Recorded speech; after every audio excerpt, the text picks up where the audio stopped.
Before we get into today's episode, this one is brought to you by Flowdesk, the email marketing platform I use to run my own newsletter at Lion Creatives. If you've been putting off starting an email list or you're on a platform that just isn't working for you, Flowdesk is worth a look. The templates are beautiful, it's easy to use, and it's built for small business owners. Get 25% off your first year at flowdesk.com/c/Lion Creatives, but I'll make sure to drop the link in the show notes. Not everything we do has to be for the purpose of like turning it into a business. Like it's okay to also make time for things that just make us happy. Yeah. Right. And like, I think that's an important thing too, is just realizing that it's okay to have hobbies and interests like outside of what you do for your, regular business or profession. Welcome to This Might Get Creative, a Behind the Brand podcast by Lion Creatives. I'm Svenja Lion, and in each episode, I sit down with local business owners and entrepreneurs to share their stories, how they got started, what keeps them going, and what makes their business stand out. My goal? To help more amazing businesses be seen, supported, and celebrated. So grab your coffee, because this might just get creative. Welcome back to This Might Get Creative, a Behind the Brand podcast for business owners and entrepreneurs who want to pull back the curtain on branding, design, and what it really takes to build something that stands out.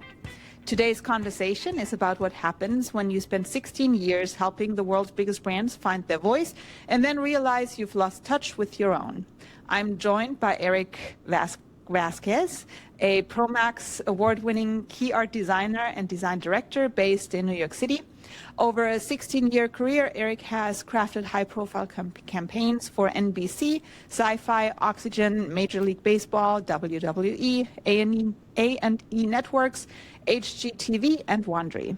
He's worked alongside elite agencies like Imaginary Forces and Known, and has led creative teams responsible for multi-million-dollar global launches. 2.5 years ago, he bet on himself and launched Eric Vasquez Design LLC. Part of his creative practice is an annual analog retreat, what he calls the analog pivot, where he steps away from his high-end digital workflow and gets back to the basics: gel plate printing, hand sketching, and magazine collage. He's just returned from his latest retreat in New Orleans and is back in New York. Today, we're talking about his journey, the high-stakes world of key art, what it takes to go from corporate to running your own studio, why human-made design matters more than ever, and what every creative can learn from intentionally disrupting their own process. Eric, welcome to the show, and I'm really happy that you are here. Thank you. Thanks so much, Svenja. That was a wonderful intro, and I'm so happy to be here with you on today's episode. Thanks for having me. Absolutely.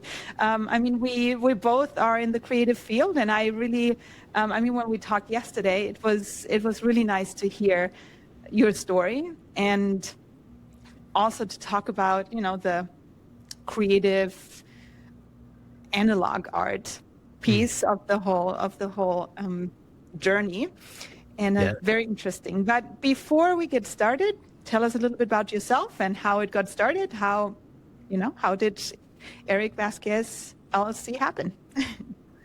Yeah, well, thank you. I mean, as you kind of mentioned a little bit and touched on in the intro, I've been working as a designer in entertainment and sports for 16 years. And most of that time was spent working in-house, right? So I was like a full-time employee at pretty much all of these different companies, beginning in around 2010, when I first moved to New York.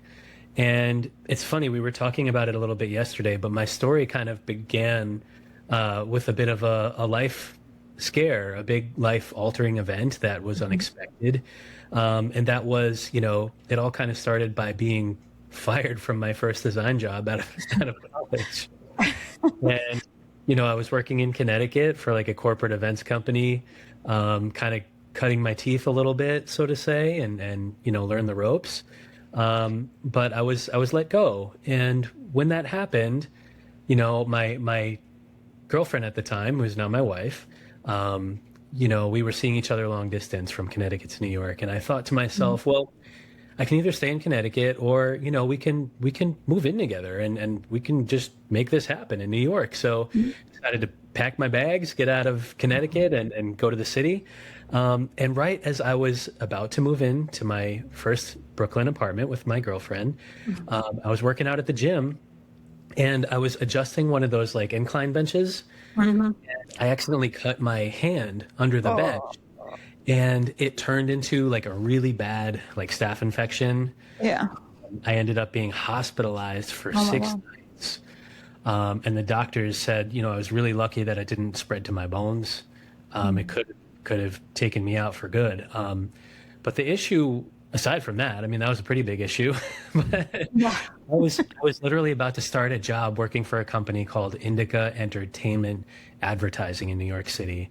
And I was so psyched for this job because I had an opportunity to work for one of the greatest poster designers, in my opinion, of this time, who is James Verdesoto, who is really well known and especially for doing the Pulp Fiction poster. But because of this accident that happened, I lost the opportunity. I couldn't start working with them. It took me months, for my hand to heal. And it felt like I was just off to a bad start, a false start almost. But you know what? Like it gave me a lot of time to think when I was recovering and laying in the hospital, thinking about what I wanted to do. And I decided to take that time to build up my portfolio. I made a bunch of like personal pieces to show that I knew how to design key art, to show that I had the skills to do it. And that led to me connecting with Creative Circle, who I know you're familiar with too. Yes. And I'm sure there's probably a lot of your listeners that have heard of them. They're a great creative placement agency. They helped me get things going with, a job at Nickelodeon. And it was my first, then job in the city. It was just like a 3-4 month freelance thing, but it really got the ball rolling for me. So I'm always, grateful to Creative Circle and to Richard Smikowski, who hired me at Nickelodeon and gave me a chance. And from there, it was kind of doing a few freelance gigs here and there until I did a freelance to perm position with Oxygen. Back then, I don't know, I'm probably dating myself a little bit, but if your viewers aren't familiar with Oxygen, back then they were known for like the Glee Project. There was a tattoo competition show that I worked on called Best Ink. That was really fun. And of course, Bad Girls Club, which I feel like had like 40 seasons of Bad Girls Club. But it was great because it really gave me my first opportunity to be in the meetings, to work with agencies, to learn from other people who had more experience than I did, to really kind of show me the ropes of key art and the pipeline and how it all comes together in some of these large campaigns. And then from there, one of the VPs, she was going to WWE and was building a team. So she brought me over there. So I had some of that experience. From there, I went to Major League Baseball. And, we were talking a little bit about this yesterday. I don't want to get too far ahead of myself here. But we were talking about sometimes when you get more responsibility and a better title, but they don't always make the salary adjustments that you need. That was kind of a big thing when I realized, hey, maybe it's time to start looking around for something else. I landed a job with SYFY Networks where I was for about a year until I was approached by A+E Networks, who wanted to bring me in as a design director for their international team. So, that was kind of the journey. I got in the door. Then I started doing stuff for the domestic team, doing key art for Lifetime, A&E, and History. And then unfortunately during the pandemic, they had, several rounds of layoffs, which I kind of got caught up in.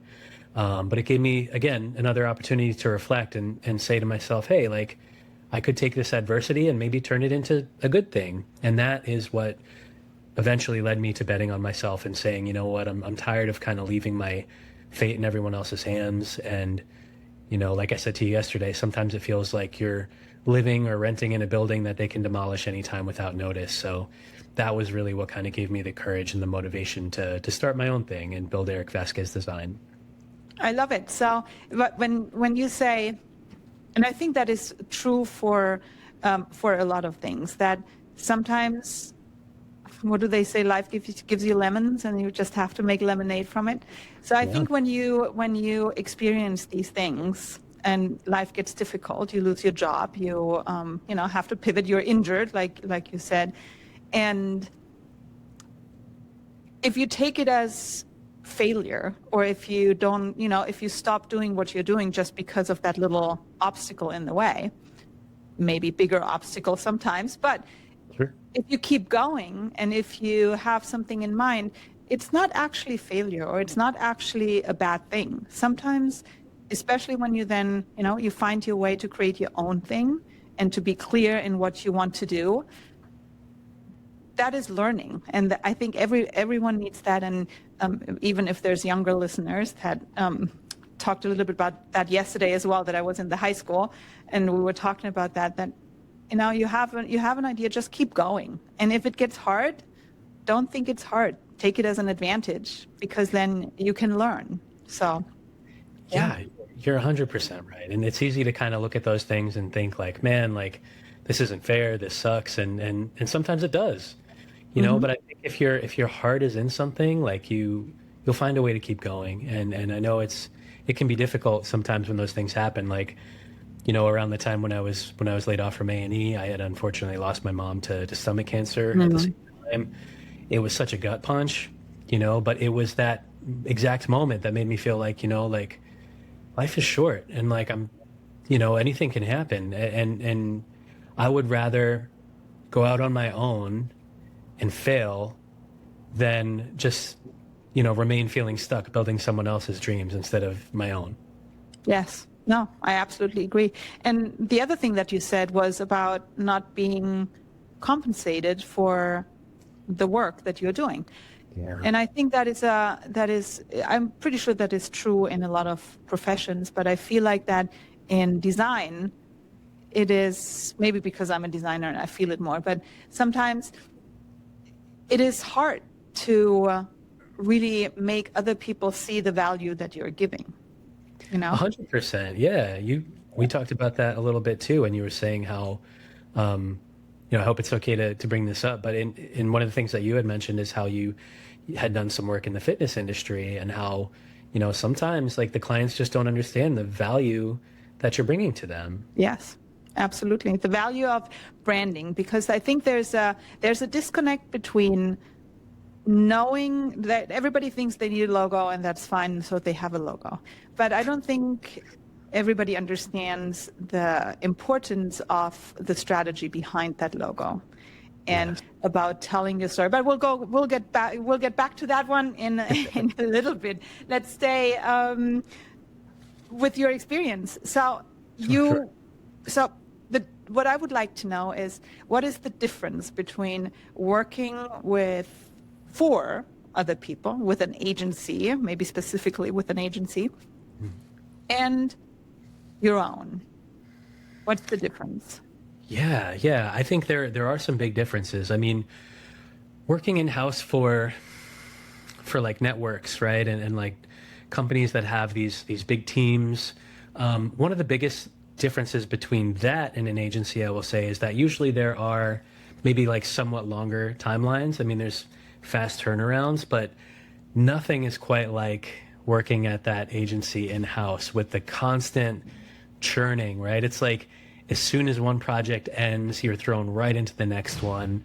There is a lot of times where you're sort of expected to kind of just stay at your desk for, 8 to 10 hours a day. Like you can't take a break, you can't take a breath.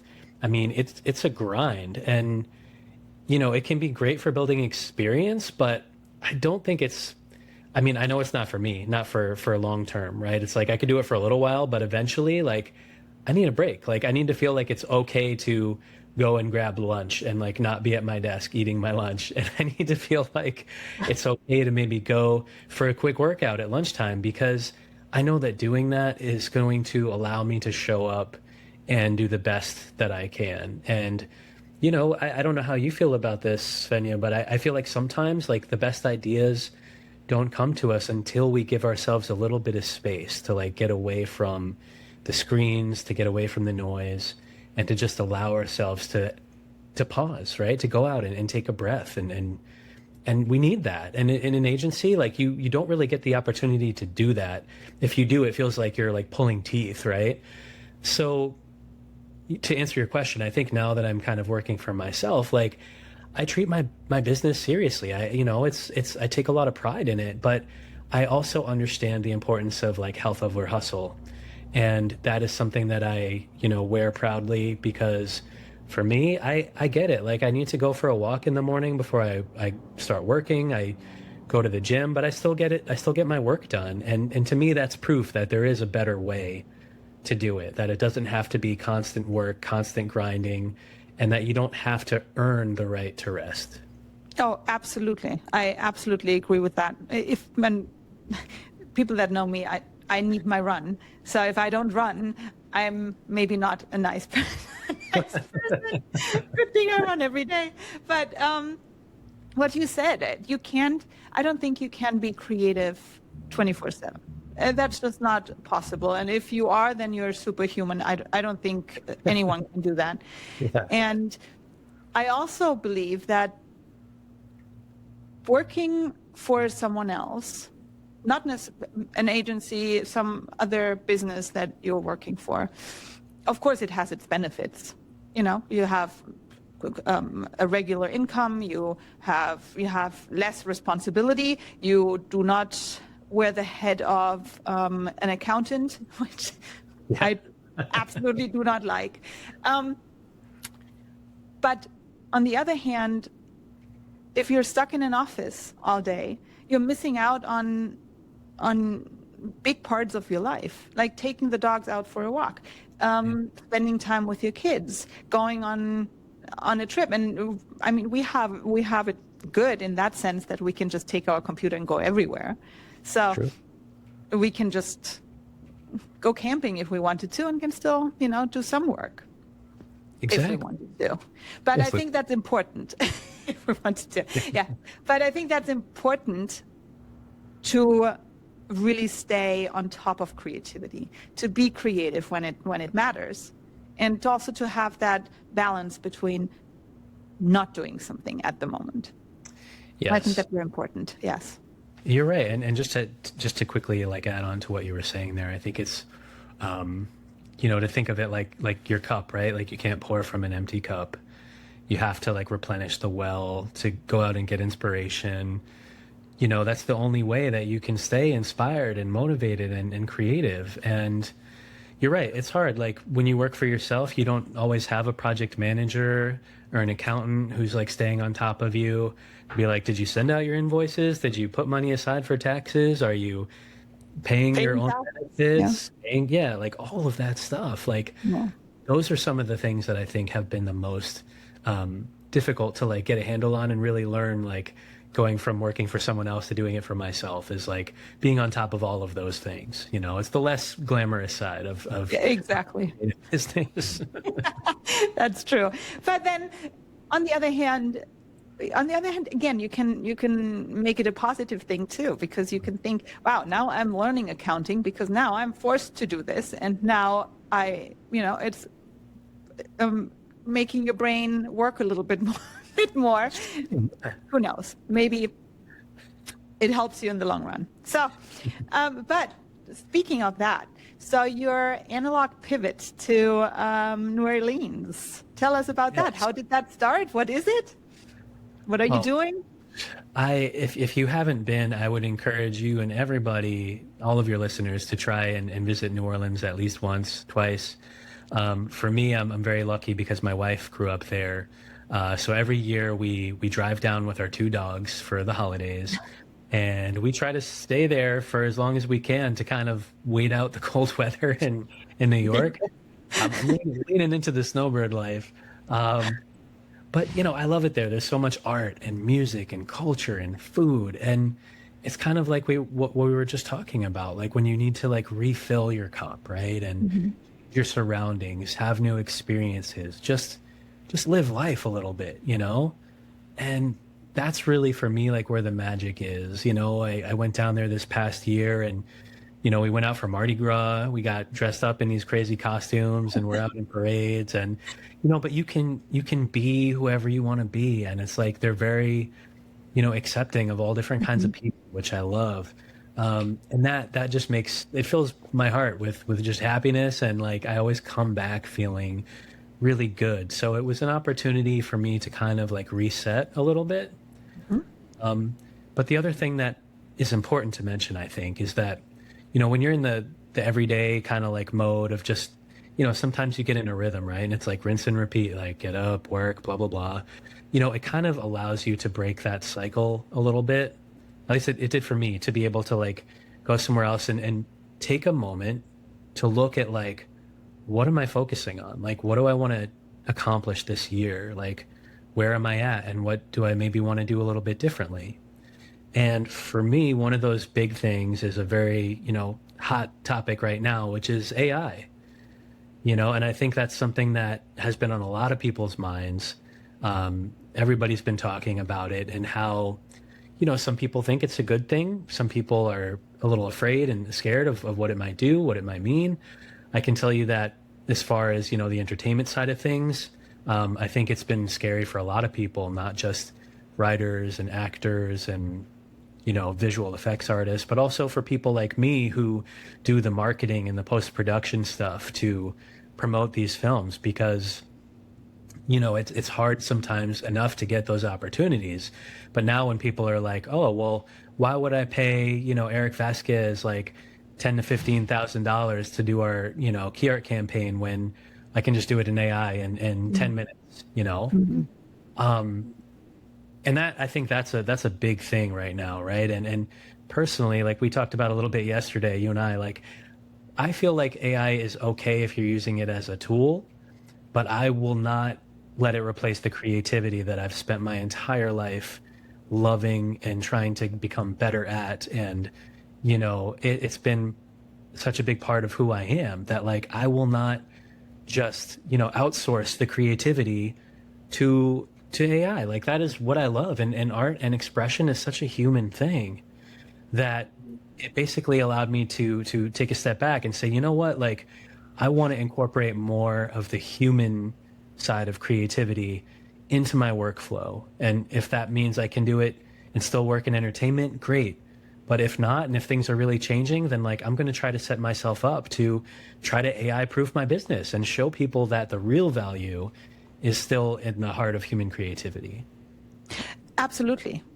And like we said yesterday, AI is just,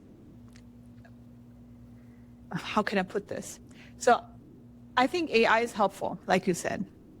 It can help in a lot of things, that make your day-to-day faster. If you, need someone to proofread your blog post that you just wrote, it's perfect. Awesome. Because now I can just put it in and within seconds, it makes it better. But then on the creative side, I don't think AI can replace the creative side, because people, or if the designer, can never be 100% perfect. You cannot, and that's the good thing. You don't want perfection, because perfection is boring. And that's what AI creates. You can see it in the posts, in the social media posts. You can see it in the images. You can see it everywhere, that if something is created by AI, it's perfect, which is awesome, but it's boring because everything ends up being the same. And if someone like us creates, let's say, a new brand, we look at so many different things, and we have our own ideas, and then maybe that idea, that vision that we have, we try to incorporate and create, but while creating it, it takes a different shape, right? It tells the story, it has the business story behind it, but sometimes whatever is going on in your brain cannot be 100% translated onto the paper, so little mistakes happen. Mistake is the wrong word. Abnormalities, if you want to call it that. Sure, yeah. Not perfected. It's different, and that's what makes it different, and that's what makes it stand out, and that's what makes it interesting, because other people might not even see it, but it's different to what has been created by AI, and you cannot replicate it because it happened in the process, and AI can't do that. So that's my little take on AI, you know? That was so well said. I mean, really, that's such a good way to put it.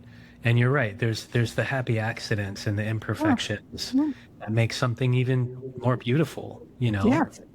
And you were telling me a little bit about an experiment, I think, right? Maybe an experiment with AI where you were trying something out with a logo just to see what happened, right? Maybe with like, was it a Yes. lifestyle brand or something like that? It was travel, actually. So Travel.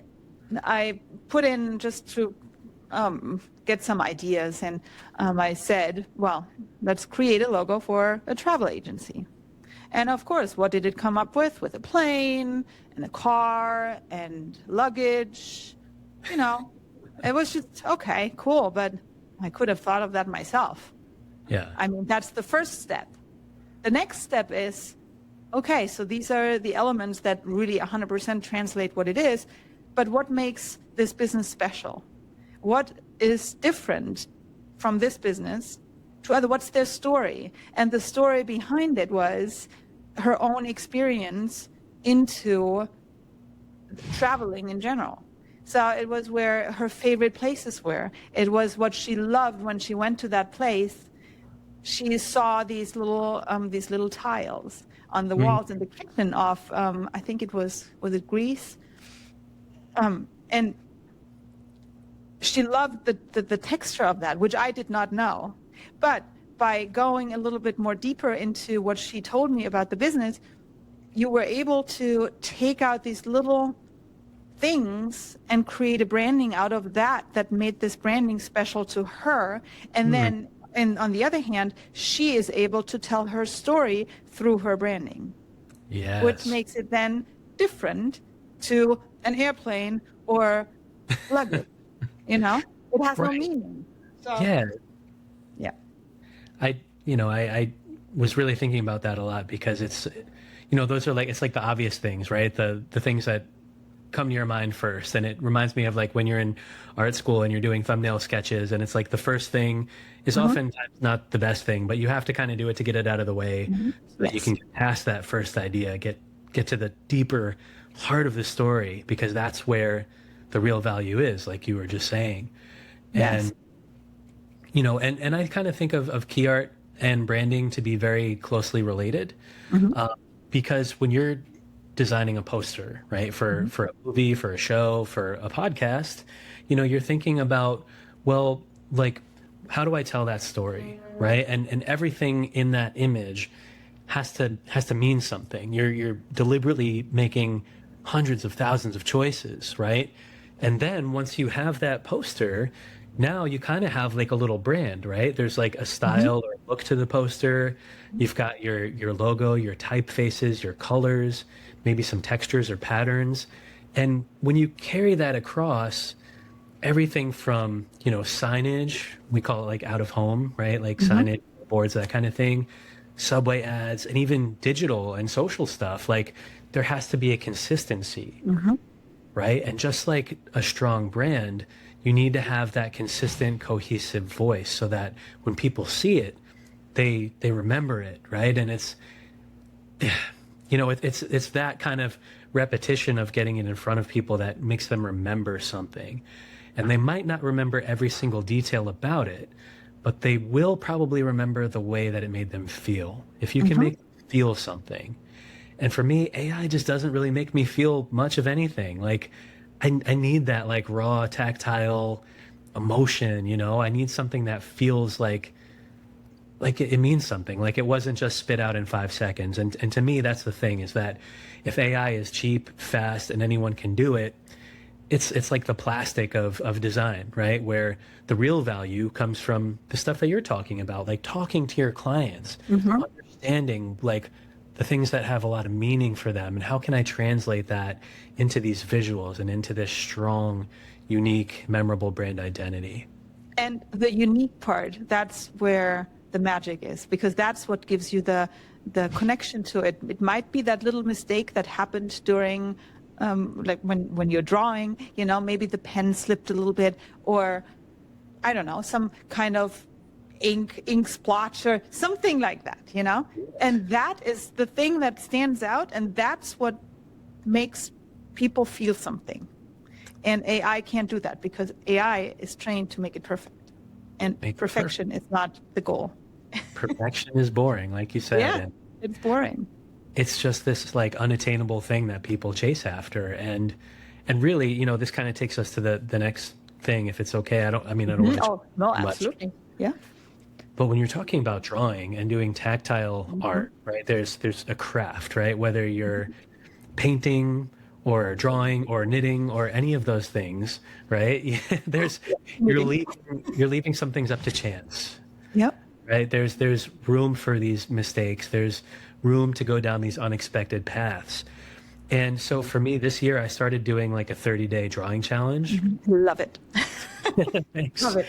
And you know, I haven't really drawn like in years. Like I did a lot as a kid, and I guess I felt like it was going to be like riding a bike where it just comes back if you stop for a long time, but it wasn't quite as easy as I had hoped.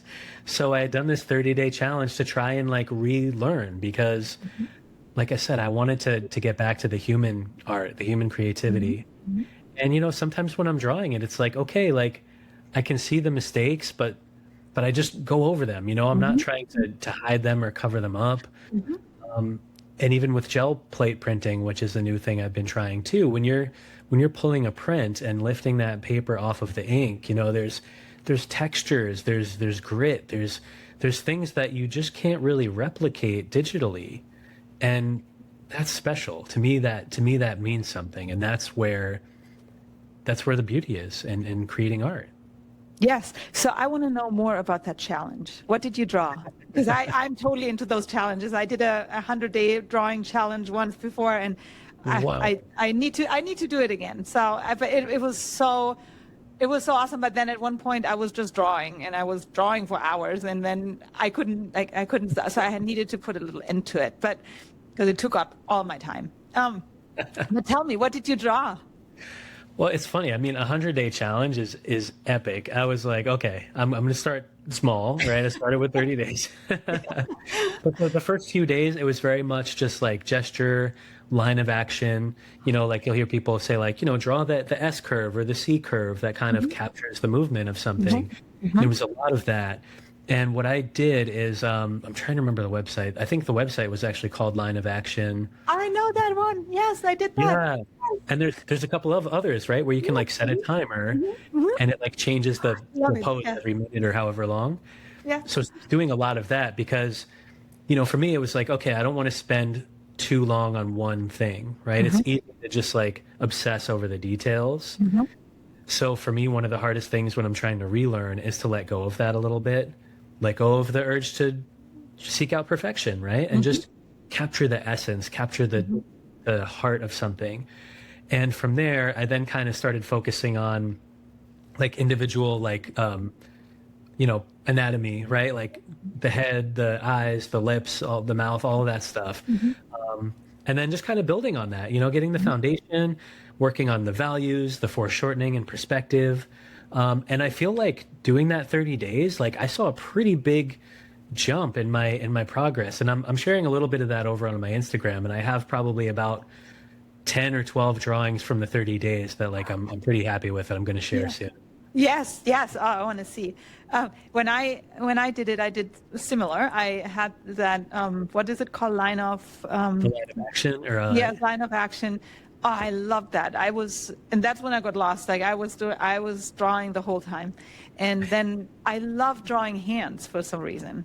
For some reason, it's I love drawing hands. So I was taking pictures, and then I was drawing my own hands, and I was drawing other people's hands, and then it went into when I was sitting at the dentist's office, I was drawing the people, and I was like a little creepy. But anyways, I love that. And then I tried different media. So first it was just pencil, and then it was ink, and then it was gouache. And for a while I did oil, but I don't like oil. Oil is too messy. Then I have all these sketchbooks, and I don't know how you feel, but when I go back to these sketchbooks, I feel like when you're doing it in the moment, sometimes you're like, this is not good. and then you put it away, and then maybe a year from now, the sketchbook is full, you put it away, and then you go through it and you look at those drawings and you're like, wow, those are really good. Yeah. Yeah. So drawing makes me happy. Like drawing is an absolute happy place for me. So I love that. And hands are not easy to draw. no, not at all. I feel like it's one of those things that a lot of people avoid, and they end up just drawing like a box or a fist, or like a very simplified version of a hand. But there's a lot going on there. Yeah. Oh, I mean, it definitely was not perfect how my hands looked. But it's, I don't know. It's just awesome to draw the hand, and I don't know. It just made me happy. Yeah, I think that's one of the things, right? Is like not everything we do has to be for the purpose of like turning it into a business. Like it's okay to also make time for things that just make us happy. Yeah. Right. And like, I think that's an important thing too, is just realizing that it's okay to have hobbies and interests like outside of what you do for your, regular business or profession. Like if you find a way to maybe incorporate it a little bit, like that's awesome. But like, it's okay to still leave some things for yourself to just enjoy, Yeah. So, but incorporating it, you told me yesterday that you're doing maybe T-shirt printing and screen printing and things like that. So, and you were planning on incorporating that into your business, right? Yes, a little bit. I'm really excited about this because it's something I've thought about doing for a long time.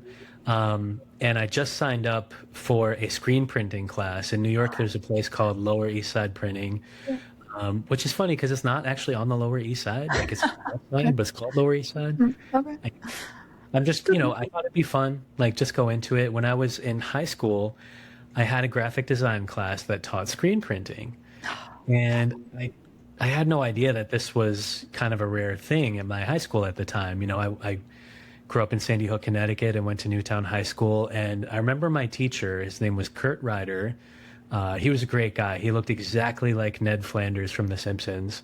And he was the man. He had the mustache, the glasses, and he taught us all about screen printing. And that was like the first time that I realized that like, hey, graphic design is like a viable career path that could be a good fit for me. And so all these years later, and thinking about, AI, but like getting back to the things that I loved doing that made me fall in love with art as a kid, that's one of them. Screen printing and drawing and like just making stuff with your hands, Yeah. It's messy, it's tactile, it's unpredictable, but there's a beauty in that, and there's something so fun about like the process, right? It's like the emulsion. I know you need like a dark room, right, with the special. Yeah. I failed with that one, but yes. Not good when you have kids in the house. Yeah, it can be tough. You need space, and it's hard, because you can expose the screens and things. But for me, something I would love to do, especially with my key art and branding background, is to maybe make like limited, edition posters, like prints, maybe alternative poster designs for movies, or coming up with my own, T-shirt ideas from my drawings, or from, composites that I'm making with the, comic books that I love, or with my own drawings. And that's really where I want to go, because that to me is where it's like my happy place. I just feel like I need to focus a little bit more on finding my voice, because I spent so much time doing it for everyone else. I'm 41, and I'm like, and I've had a good career so far, but I need to spend some time like working on my own things and myself. And that's what I'm trying to do. Yeah. Here's an idea. And this is totally selfish on my part, but I just love it. Like T-shirts. And since you're in New York, you probably know, but New York City Marathon. So I am looking for a really cool poster and T-shirt about the New York City Marathon. And I'm 100% sure that there's a lot of people interested in that, because when I went to the expo last year for the New York City Marathon, there was someone who did a painting of the starting line.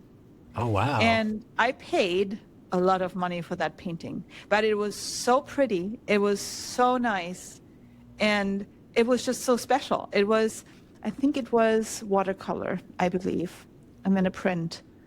Not sure what the medium is, but it looks so nice. And I needed to have it because it was so special. It was, something really cool. And I'm still looking for a really cool T-shirt about New York City Marathon, but not just the because what they already have is the map. Okay, Sure. cool. I mean, it's cool. Yeah. But maybe something special, something that grabs the energy of the New York City Marathon. Yeah. Of the people, the people that go there to cheer on the runners. Right. That's Still one of the looking, best parts. yeah, and still looking for something like that. So if you ever come up with an idea, I'll totally buy it. And if I can find a way to incorporate some hands into there, it'll be even better, right? Yeah. Like a hand holding a sneaker that's just totally destroyed from 23 miles or 26, yeah. 26 miles. Thank you. Yeah. I know you're a runner. Have you ever participated in a marathon, half marathon, anything like that? Yeah, every year I run New York City. And since 22, I run New York City every year. And just this past 2 weeks ago, was it 2 weeks ago, I ran the New York City half. Wow. And then I run I ran Berlin and Philly and a couple of others, but New York has like a special meaning. So I'm trying. And then cool part is that my daughter is turning 18 in 2028. So next year we're going to do the 9+1 program together. And so that she can run when she turns 18, that she can run the New York City Marathon with me. So that's the goal. Let's see if it happens. But that's the goal. I love that. That's incredible. Yeah. You'll have to let me know too, because I usually go out and support, friends or anybody who I know that's running in it. I would love to go out and support you too. And your daughter. You guys are both running. Yeah. My husband and I, we're running this year. And then because I didn't get to do the 9+1 this year, so I can't run next year unless I'm getting into the lottery, maybe tagging New York Roadrunners here to get into the lottery next year. But then next year we're doing 9+1 again and try to run it in 2028. Well, I'm definitely going to keep that in mind, like any kind of cool swag or shirts or gear. And you touched on something really important when you were talking about that painting, right? The painting of the finish line. There's probably not more than 2 or 3 of those. Like if even, maybe it's just the one, No, I think they just sold it at the expo. I don't think you can have it. You only had the chance to pre-order it or if you went to the expo to buy it at the expo. Okay. I don't think it exists anywhere else. And so that's important, right? Because when we're talking about things like limited runs of posters, of T-shirt prints, there's a lot of value in that because there's only so many, right? And when you're looking at stuff like AI, like, make me a T-shirt design, like you can make hundreds of those. It's infinite, but the more of something there is, the less inherently valuable I think it is. Yeah, exactly. Because it's not special. It's not, that painting was special. That's why I paid the money that I paid for a print. But it was so cool. It looked so cool, and it's hanging in our main living room. So I love that. And that's the thing that I think clients aren't always thinking of. That's the thing I think businesses aren't always thinking of is, the value, not only of the end product, but of the process it took to get there. Yes. Right. And of the story behind it and the moment that they're capturing. It's not just, I'm just sitting in a room typing prompts all day. It's like, hey, I'm out, I'm watching the people, I'm painting what I see, and I'm capturing this awesome moment in time. Yes. No, that's AI can't do that. So I think we all agree on that. But now switching it a little bit. Now we talked about what if you want to get into the field of graphic design, but if you are a business owner and you would like to, let's say you have a logo that was created, 10 years ago, and it doesn't really represent who you are. Mm. What what would your advice be? What should you do? Should you just stick with what you have? Should you rebrand? Should you, find a different logo? What are your thoughts? And so you mean like for yourself, for your own business, or for? Yeah, if you want to create, Yeah. if you're a business owner and you have, you have already a logo Yeah. with your business, but your business is not getting anywhere. You want to maybe scale up, and you realize that maybe the branding might be not working, the one that you have. It's funny. I don't know if you feel this way, but it's if I'm working on a branding project for somebody else, it feels like the ideas are flowing. I get inspiration. I can't wait to start. But when it comes to doing it for myself, it feels so hard. Like I can't, Yeah. and don't get me wrong. Like I love the idea of like, growth and evolution and like reinventing yourself. I think all of those things are super important. But when it comes to doing it for yourself and your own business, I think it's one of the most challenging things for a brand designer to do, because you have to almost be able to like step outside of your own kind of like world a little bit and look at yourself and your business in a different way, which is very challenging. There was actually a time where I hired somebody else to do my branding for me. Just because I needed that, like I needed someone else's like perspective. And it was okay. It was all right. But I used it for a little while. It was probably like, my first couple of years out of school. But eventually I was like, you know what? Like I feel like I'm overthinking it a little bit. And I just decided to go with this kind of like signature looking thing, just like handwriting, because just like, handwriting is unique to us. Just like drawing, the way that you draw is almost like the way that you write, it's unique, and special to you. So for me, that was kind of the path that I decided to go, because it felt like, okay, well, instead of just coming up with like a badge or something that might not really say what I want it to, I felt like just going more simple, would be the key. And so, if you look at my portfolio website and stuff like that, it's just like, it looks like a signature, it's pretty simple, but yeah, for me, I think it's tough to do that exercise for yourself. How do you feel about that? Oh yeah, no, it's absolutely. I've had my yellow circle. Oh my God, for a long time, and it was the logo that came to mind the first time I thought about creating my branding. Same with the colors. The tagline changed, but the yellow circle was always part of it. And for a while, then I was like, maybe the yellow circle is a little bit too boring. But I mean, I saw it every day. So, but the yellow circle in general has meaning, because it's the inclusion, it's the continuity of ideas. And yellow is it's the color that represents me. I love yellow, and it's energetic, it's creativity, it's open-minded, it's friendly, it's sunshine, and that's everything that I represent. And then for a while I was like, okay, let me redesign it, and everything that I redesigned, it just didn't work. It just looked horrible and not like me. Nothing worked, and I always came back, like the little drawing exercises that we talked about before, the little sketches, always came back in the end to be a circle. Always. So then at one point I was like, no, the circle, that's my icon. That's what I stand for. That's what I try to do. Yeah. And there's meaning and a reason for it, and like you said, it's a very happy color. The circle is the loop and the inclusion. Yeah. It's not, it doesn't feel like it's an arbitrary thing. It's not just like, hey, here's my design business, and it's like, a sloth in a tree, or like I don't know, like just something random. Or a brush, or a computer with a mouse thingy on it.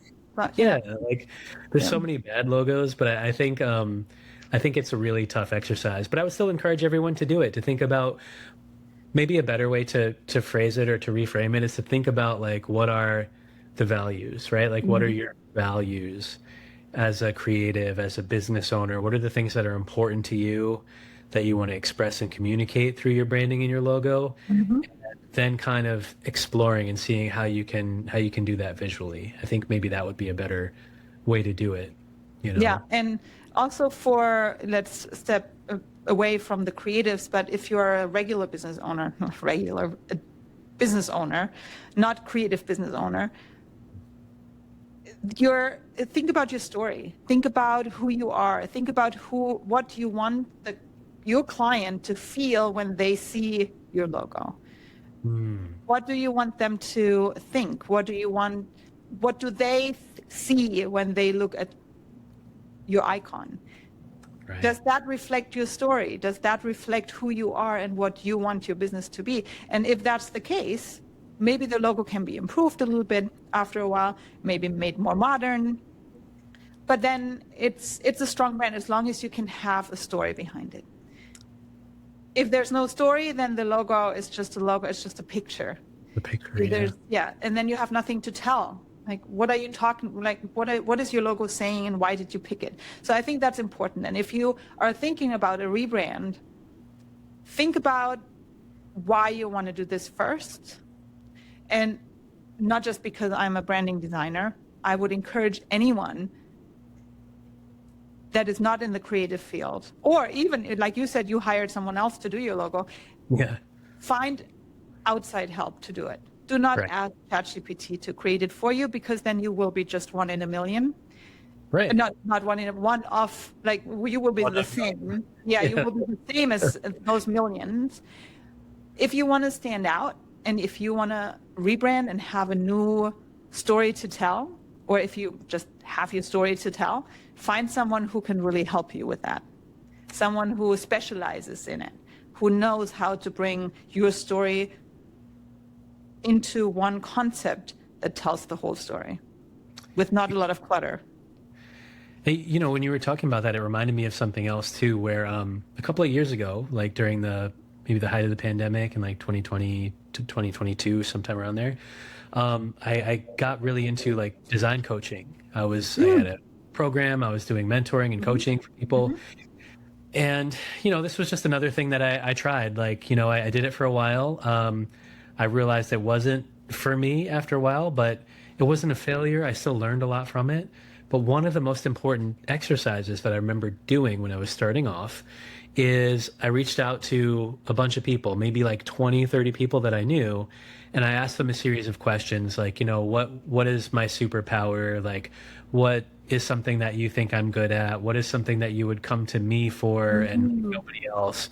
And doing that exercise actually kind of helped to uncover some things, because you might start to see some things popping up over and over again. And that can also be a way to help you understand like your story a little bit more. Like when you are trying to do the things like you're talking about and figuring out like, you know, who am I? But like also like, how do other people perceive me? And are there ways that I can, you know, use that to build a stronger and better brand for the future? Yeah, absolutely. Agreed. Well, this was fun. This was super interesting. Okay, yeah. And I really love your story. And I really hope you come up with a cool poster for me for the New York City Marathon. I don't know. I really love your story. I love your background. And I love that you take the time to find your passion again. And you told me a story a little bit about your grandparents, and that's because they really liked your drawings.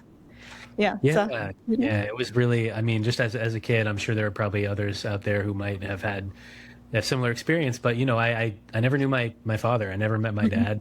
My mom was kind of in and out of the picture for a lot of my life. So I was primarily raised by my grandparents.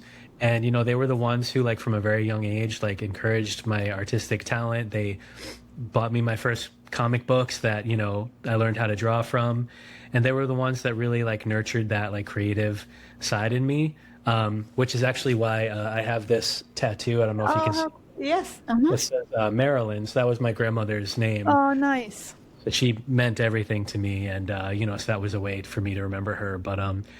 But yeah, I think now, you know, at this stage and the next stage, it's all about, you know, finding that voice. And I'm currently application pending to become a certified minority-owned business owner in New York City, Nice. New York State and the Port Authority. And, I'm looking to take some of this analog art and, tangible human created art, and apply it to some bigger projects, for the city and the state, whether it's the Love it. MTA, maybe the marathon, the libraries, the museums. Like that's what I want to do next, because as much as I love doing entertainment and key art, it's been really tough, and I don't know if it's something that I can stay in forever. And if there aren't any opportunities out there for it, like a lot of others who are currently kind of, struggling and unsure of what to do in that field, I think it's really important to just look at what are the things I love to do, and like, how else can I apply it to these other fields? Like, who else can I help? Who else can I motivate and inspire with my artwork? And that's what I'm trying to listen to now. Love that. And if someone would like to get in contact with you, how can they do that? Yeah, of course. Going through my website, I generally use, the website contacts for like business inquiries, but like hit me up on LinkedIn or Instagram. I'm there the most. I'm not really on Facebook much these days. I'm not a big TikTok guy, maybe because I'm a little older, but yeah, I spend most of my time either on YouTube, LinkedIn, or Instagram. So feel free to hit me up in any of those places. Awesome. I will make sure to add your all the links to the show notes. And I'm especially interested in Instagram because of your 30-day drawing challenge. Yes, you'll see some more there. I've been scanning my drawings like in the background. So that's awesome. That's awesome. And if that conversation got you thinking about anybody wants to improve their own brand, and so that it actually reflects who they are, you can go to my website, lioncreatives.com, and you can fill out a brand scorecard, which I'm very proud of because I coded it myself. Wow, okay. Coded it myself, yes. Good job. And it's up and running. You can score, audit your own business, and see if you might want to think about a rebrand. So if you could share this episode with any creatives or business owners that might be interested in it, subscribe, leave a review, and I will see you everyone next time on This Might Get Creative. And Eric, it was very nice talking to you. Thank you so much for having me, Svenja. This was great. I appreciate it. Thank you. Thanks for listening to This Might Get Creative, a Behind the Brand podcast by Lion Creatives. If you enjoyed this episode, follow the show and share it with someone who loves discovering local businesses and creative entrepreneurs. You can learn more about my work at lioncreatives.com or find me on Instagram, lion.creatives, and LinkedIn at Lion Creatives. Until next time, keep showing up, keep creating, and keep getting seen.